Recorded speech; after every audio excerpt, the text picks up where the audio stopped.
Hello, hello, hello. Wherever you are on our smooth planet called Earth, I hope you are having a wise day, evening, or night, wherever you are located. My topic for today is about one of Blender's most beloved modifier. To my mind, it's never abused and it's never underappreciated. So it's one of the top modifiers that every Blender modeler use after you get over how to use those buttons in Blender and some of them hotkeys. But when you start modeling, especially when you model a symmetric like figure, and if you don't know what symmetric mean the figure looks identical on both sides. Left and right side are identical looking. That's symmetric if you happen not to know. Hey, everybody don't know.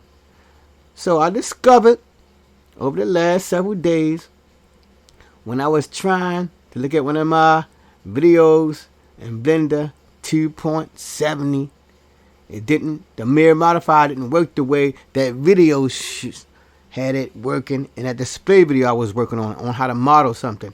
When I jumped to Blender 2.79, the modifier still did not work the way it worked in that tutorial video that I paid it from off of Udemy. If you're starting to learn Blender, Udemy.com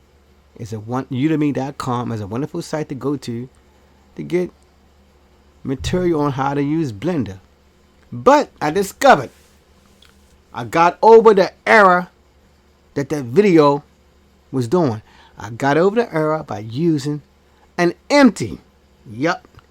If you use an empty, which I discovered, you have so much control of how that mirror modifier will work. So let me give you a little demonstration right now. Alright, you see my cube? I affectionately call Harold the Cube. I'm not going to delete him like most people love to do. I'm going to keep Harold right on my screen. I'm just going to move him around 3 places to the left, 3 places to the right, and roughly 3 places down, give or take. As you see, the 3D cursor is smack dab in the middle of this particular environment or universe, whatever you want to call it. Now, if I go to my mirror modifier and I click on add modifier, mirror, I got on an X, nothing's happening. Nothing. And in that display video that the guy showed me, it was following my mouse. The original cube was here.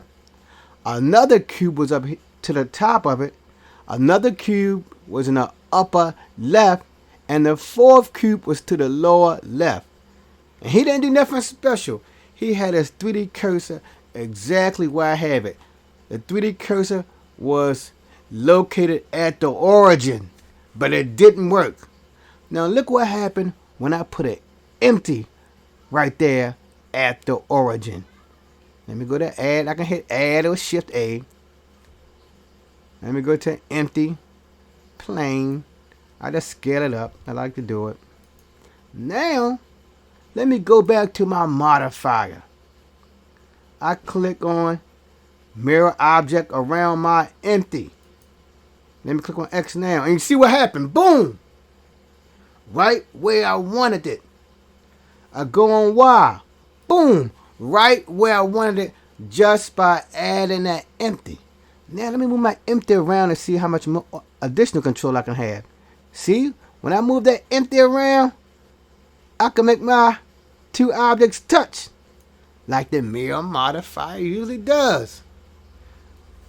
Let me see what happens if I bring this empty down. You see, look at this. I'm bringing the mirror fire down and zap. I got me gigantic looking. It's a square. So you see, my good people, how much power you have when you use the mirror and you use an empty. You almost have God-like control over the placement of your reflection. And that's what a mirror is, really, a reflection of your image. So that's it, my good people, about using the mirror modifier, but to have greater power, use an empty. Because when you have the empty, now my lights in my head go off. Now I understand the mirror modifier even more now. If you like my little comment, I guess it lasts about 3 minutes, about using the mirror modifier and using it with that powerful empty, give me a thumbs up. If you got any other comments to add about the mirror modifier and using the empty for greater control and greater placement, please leave a comment. If you would like to subscribe to hear about my additional comments about our beloved blender, please subscribe. Until the next time, good people, peace.